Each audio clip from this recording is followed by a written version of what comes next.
So I literally just went to the next day and we've actually been offered the Celta Vigo job. They sacked their manager after they lost to us in that match. They're 19th in La Liga, and yeah, they've offered me the job, which is quite bloody funny. I've never had that before, that's for sure. They've just gone, you've beaten us, you're quite good, we'll have you instead.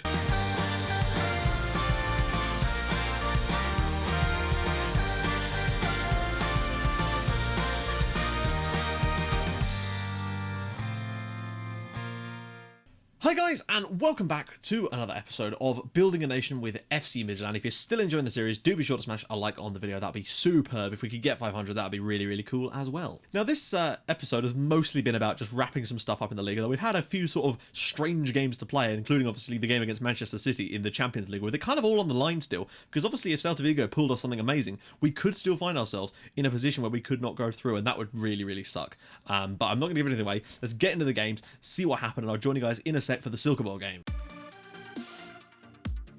There's a lot of space if you can find him.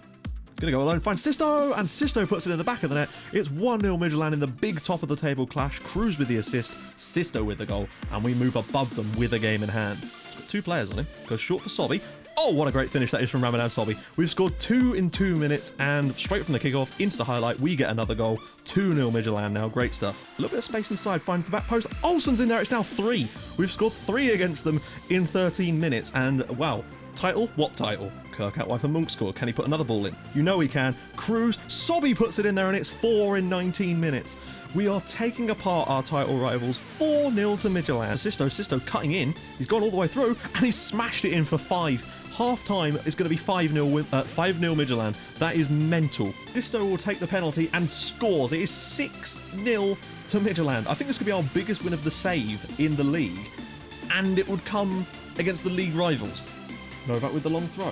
Hansen's flick on. Hansen's flick on is in the back of the net, and we are 7-0 up. Read that right. 7. Olsen, the space out wide for Sisto, takes a touch. He's into the box. Could he make it 8? He has. It is Midtjylland 8. What the hell is going on here? Sisto's got 4. Well, there we go. 8-0. It could have been 9. Obafule missed an open goal towards the end. We could have had a 9th goal in this match. That is insane. Back for Kirk. Kirk puts it in the top corner. We have not deserved that by any stretch, but we do lead away at Copenhagen, and that is a huge goal. Pulls it in. Cornelius' header off the bar, and it's put over the line on the rebound. They've deserved the goal, and they've got it. It's Andreas Cornelius with the goal, former Cardiff City, I believe. 1-1. Ball across the box needed. Sisto's in there, and we have the lead back again, incredibly. Pione Sisto's 13th of the season, and he's really firing goals in now. It's 2-1, amazingly. Falk knocks it down for a 4-y. Oh, it's a great finish from a 4-y. And frankly, you can't say they haven't deserved it. They've been the better side on the night, and we would have been very lucky to get away with it. That a guy called Ebenezer has scored the equaliser for them. Just lump it in the box, really. There we go, 2-all. I'd say that's, well, it's not even that. I think they probably deserve to win the game, but at least they got a point, I suppose. Channel. One of them is Olsen, and Olsen smashes it in, and we have the lead away at Aalborg, and that is a massive one because we have not played all that well today. We do have the lead for Christopher Olsen. Oh, Bangard's header, and now it is 2. We have taken this game by the scruff of the neck and said, you know what, we'd quite like to win it. 6 points clear, but they would have a game in hand on us. Williamson, overlap is Olsen again, he's through, and it is now 3-0. Wow, what a second half this has been. 2 goals for Christopher Olsen as well. Lovely hold-up play from Williamson at times. 3-0. Bruins ball. Oh, header from Bljorberg, and that's in. It's 3-1. Just lumped into the box, and it's in. Well, there we go. Christopher Olsen's basically won that game by himself. 2 goals and an assist. Well done him. Zabaleta. Out wide ball in. Aguero. Cleared. Oh, God. Oh, that's such a shame. Really, really lucky from City there to get that. We thought we'd cleared it. Ricocheted off a player straight into Aguero's path, and it is 1-0 City. Well, there we go, 1-0 Manchester City. It really does take them a lot of lucky bounces and results to get wins against us, doesn't it? Also turns out that had we managed to nick a win here, I think we would have got second in the group due to the better head-to-head against City. It could have happened, but not quite, but we did manage to get that 3rd spot. Thankfully, Celta Vigo lost against Benfica, it seems. So that is us through to the next round. Well, not next round, into the Europa League.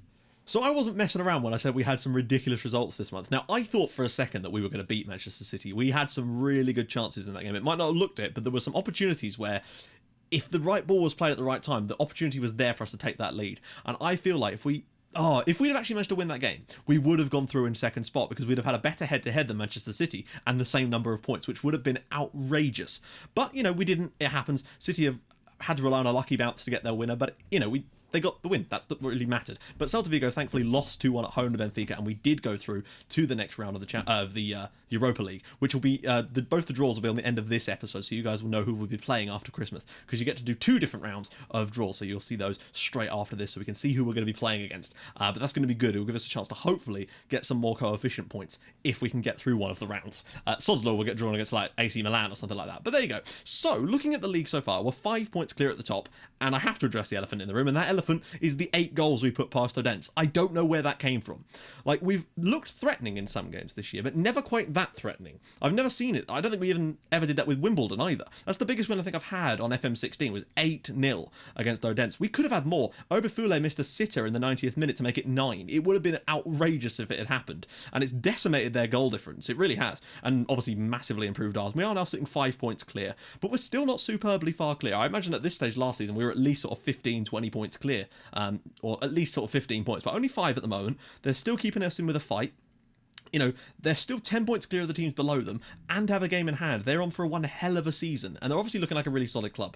Now, one of the things I kind of wanted to have happen in this save, and this happened in my Red Star save, was one of the other teams in the league, I think it was Vozdavac or Vojvodina, got taken over by a tycoon. And if that happened in Denmark, that would be wonderful, because it would mean it would save me a lot of time investing the money towards one of the other clubs, because it means that it would be another club that would have loads of money that could then start to really do things, and it would really, really help us if that would happen. Very unlikely, but it'd be cool if it did. Looking at the squad now, Sisto and Sobby have 13 goals apiece, thanks to Sobby scoring twice and Sisto grabbing 4 in that one game. Absolutely outrageous stuff. Kadlec is the second top scorer with 8 goals. Still a solid player. You can't fault him for that. Olsen's had a really good run as well. 6 goals, 11 assists. Really having a good season. Cruz is still doing okay. Obafule is doing all right as well. And the rest of the spread, so many players have scored goals for us this season. As for assists, Munk scored on to 13. Sisto with 11. Olsen with 11. Lots more assists going around. Even Novak's got himself 7 this year, which is lovely as well. Now, we're going to go with this lineup for today, purely because I think this is Václav Kadlec's last game for the club before he departs to join... I can't remember who it is, actually. It might be Austria Wien, or it could be... It's definitely an Austrian side, or is it SK? I can't remember. But yeah, so this is his last game for the club, so I'm going to play him up front today, see if he can bag us a goal. Who knows? He's been a good servant for us. We can't fault him on that. Let's get into the game. Let's just do this. They're playing that 4-1-4-1 type of system, and sometimes we've struggled against those types of systems in the past. Interesting to note, Silkeborg have actually won 4 in a row, I think, or 3 in a row. I added the stats to come up, and that's why they've shifted themselves up into 8th spot and are really having a good run. Hobro, unfortunately, have started to fall off the pace a little and are struggling. Munk scored. Ball across. Kadlec is in there, and he really... Well, I say really. It's a difficult opportunity to put in, but he's scored a lot of those in the past, so I would have at least... I don't know. Can't be too harsh on him, really, can we? He's had a good run for us. I would have liked to have seen that go in, though. It would have been a nice way to give him a send-off there with a goal. Sisto, nice little triangles on this edge of the pitch. This is one of the other things I like. Munk scored, ball across, cleared away. Kirk, I think there's goals in this game for us if we want them. Munk scored, headed away. It's going to come back in again, back across, cleared away. He loves a good cross today. And he's found Olsen, and Olsen... How have we not scored there? That is outrageous. We should really be in front here, but at least we're hitting the target, creating opportunities, and I think this should be a relatively straightforward victory if we can get it, because Silkeborg aren't really defending all that well, considering that tactic is generally quite strong from a defensive standpoint against us. Generally, when teams slump back into this, we can't break them down. Then again, we haven't actually done that yet, to be fair. We've not scored a goal, so... Right, let's just check the stats and see where we're going. Woohoo! Bloody hell. Okay, let's exploit the flanks. Just going to work the ball in the box. That seems to work more with this strategy. Just turn that off a little bit there and go. Go forth and prosper. Go forth and get us a goal. Because let's face it, Odense will probably win their game in hand on us at the moment. They're still a bloody good side. They just happen to get tripped up massively by us. We just put in one of the performances of the season. Well, other than the Celta Vigo one, that was just really good stuff. All across, Kadlec is in, and that is more like it. There we go, 1-0, Václav Kadlec, 9th goal of the season, and he's going to depart with a goal, which is nice. And I am really pleased for him. I think that's another Munk scored assist as well, taking him to 14 for the season. Was it first time? Oh, yes, it was. What a player he is. Munk scored is probably one of my favourite players on this save currently. Just the way he plays from right back is just astonishing. He started the season so well as well. Looking at some of these match stats, it's crazy the amount of... I'm surprised we haven't got more. It's very much down this right-hand side that we're actually looking strong at. Did I put it on both? Yeah, okay, we'll turn it off of that one. Because it is down this right that we're having all the success in the world so far. So we might as well just continue that for the second half and see if we can't grab Václav Kadlec's a hat-trick on his final game. Kerinen now. Into the channel, a bit poor from him, really. Kerinen and Kirk really do make a fantastic little midfield partnership. We can really move those guys around and have Singh come in and Olsen come in and sometimes Poulsen, but rarely. It's nice to have that flexibility, and both of those two are improving. Uh-oh. Wow, what the hell happened there? Did Darlene just go like that and knock that over the... That looks like was what happened. Okay, Sihan. We're only a goal up here, so it could all still change if we... Right, here we go. Sobby's got to look long here. What? Oh, okay. Olsen was the man that stayed forward that time. Got to switch that around a little bit, I think, because we could really do with a pacey striker in that position rather than Christopher Olsen. But he does certainly facilitate great breaks on the counter-attack. Kirk. Olsen dropping deep into the role. Kadlec brings it down nicely. Goes around his man brilliantly. Can he find a shot? Oh... Yeah, I suppose he can find it. Someone's going to have to find the ball after that, though. Okay, no worries. Still a goal up.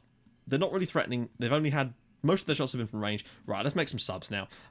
Juan Cruz... Yeah, actually, let's give him a substitution. That way he can be clapped off by the fans. All about him. Obafule will come on for Sobby. And I'll probably get on Vanguard, in fact, for... they've both done pretty identical games. Hansen's on a booking. We'll get him off. That probably do for now. Yeah, okay. Let's do that. Get Cruz on for a little bit. See if he can finish off the first half of the year with a goal, maybe? I don't know. Gotta have another pop at it. Cruz! That's gone straight in, hasn't it? That looks like a Monk scored goal. Oh no, Juan Cruz got a header on it. Brilliant stuff. And that means another assist for Alexander Munksgaard, who is just a monster in those assists. I didn't even think he got a touch on that, Cruz, but it's nice to see our player score a header for us. It's something we don't do very often. Lovely ball in, just gets up and glances that into the far side. There we go, off the bench with a goal for the youngster. That's nice, what we want to see from the number 38. Good stuff from him. And now we are cruising into a relatively comfortable win against a team that are in good form. Oh, another goal maybe. Go on, another hat-trick of an assist for Munksgaard. Ball in. He's done it again! Identical goal. Juan Cruz rises like a salmon. He rose like a cliche there. And, wow, okay. We've basically scored the same goal twice there, and Munksgaard will get another assist for it. So 3 assists on the night for him. I told you he had another one of those hat-trick of assist games in him. Ball in. Juan Cruz with a little flicked header, and the goalkeeper could do nothing about that. What about that from Cruz? He's been superb in the air today and just dominated them. It's 3-0 to us now, and Cruz has got a double. Munksgaard will be man of the match, though, just because he's got 3 assists, which is truly astonishing. And that takes him, I think, to 16 for the season now. Maybe he's finally going to run into some form right as the season takes a little break. Hopefully he can come back next year and be just as good. That's the plan anyway. Obafule. And Shields injured in there. There's not been a lot of highlights in this game, to be honest, guys, other than the goals themselves. There we go, a 3-0 victory. Kit's massively clashing, but that doesn't matter. We won't tell the game. That's a really solid performance. Right then, here we go. Europa League knockout round. Look at some of the teams that are in this. Watford are one of the teams. Watford are in it. Okay, that's really good. Göteborg are in it. Oh, that'd be amazing. We got drawn against Göteborg. I don't know how this works on seedings. Let's just get straight into it. If we can just avoid someone massive. That is all I want. Avoid someone massive at this stage. Schalke. Avoid Schalke. Okay, good. Oh, that's a tough one for them. PSV. I wouldn't mind... actually, no, that's probably a bad idea. We've had trouble against them in the past, haven't we? Celtic. I think we could take Celtic in a game. Borussia Mönchengladbach, that's tough for them. Please not Man United. Please not... Right, good. That's awesome. They're out of the way. Napoli. Probably, if we could avoid Napoli, that'd be ideal. Right, and they're playing Lyon. That's a tough one. Rijeka. Oh, go on. You know you want to give us... oh, that's a really good tie for whoever gets them. Olympiacos. Oh, go on. That'd be interesting. Okay, they've got Milan. That's them out of the way. Göteborg. Come on. Göteborg against Watford. That is the strangest tie I've ever heard of. That would be tough as well if we got it. Okay, we've avoided that. There's still some damn good teams in here. Dnipro. Maybe we could take on Dnipro? No. Bayern Munich are still in this, guys. PAOK. Oh, come on. We could take on PAOK. They've got Bayern Munich. Okay. Sparta Prague, maybe? I think we could do that. Athletic Bilbao. Okay. No worries. Midtjylland. Oh, who are we going to get? Please not someone huge. Sevilla. That's really difficult. There were some winnable ties in there, and I think Sevilla is still a winnable tie, but it is certainly not one that I would go into with huge amounts of confidence in terms of, oh, imagine if we got a, like, Rijeka or Krasnodar in the round after. Let's find out who we're going to get in the round after. Right, here we are, next round. This is always, they're always drawn together, which is a little odd, but who would we potentially get if we could get past Sevilla? It's going to be tough no matter who we get at that point if we were to get through. That would be an okay one, maybe? No? Okay. I'd love the Krasnodar Rijeka one. That's the one I really want us to get up against. That one would be appalling. Oh, God. Spurs or Schalke. Well, if we do get past Sevilla, which I think that's going to be a tough ask, then there's no way in hell we're going to get past Spurs or Schalke. But at least we've got to this point and earned ourselves a little bit more credibility in the world scene, I suppose. There is that always to take on. PSV and Wolfsburg against Göteborg and Watford. I can't believe Bayern Munich are playing in the Europa League. That's really surprising. I guess they must have come third in their group.